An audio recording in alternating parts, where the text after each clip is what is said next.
Bisogna rimettere al centro dell'economia il lavoro, perché è il lavoro che permette di distribuire la ricchezza, una cosa di cui il nostro Paese ha assolutamente bisogno. Così il segretario provinciale della CISL Vicenza, in occasione della celebrazione della Festa dei Lavoratori, simbolo della lotta per i diritti dei lavoratori, giornata in cui si torna a parlare del tema della sicurezza sui luoghi di lavoro.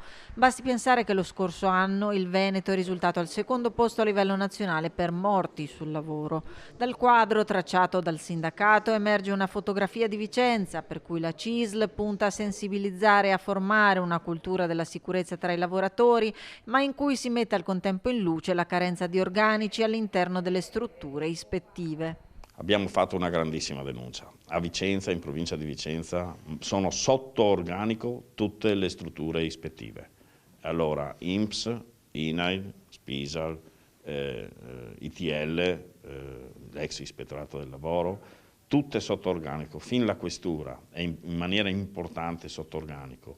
Allora, la sicurezza sul lavoro si fa se c'è rispetto di tutte le regole, se i lavoratori non sono a nero, se c'è qualcuno che va a vigilare nei cantieri quando si aprono i grossi cantieri, se ci sono degli ispettori che quando noi li chiamiamo possono intervenire nelle aziende. Oggi non è così. Questa è la cosa terribile di oggi. Noi abbiamo già denunciato i numeri che sono completamente sbagliati un mese fa, perché veramente siamo sotto organico, bisogna assolutamente intervenire. Da questo punto di vista è stata fatta un'interrogazione parlamentare che riguarda proprio la provincia di Vicenza, che ha la bandierina rossa su questo tema qui.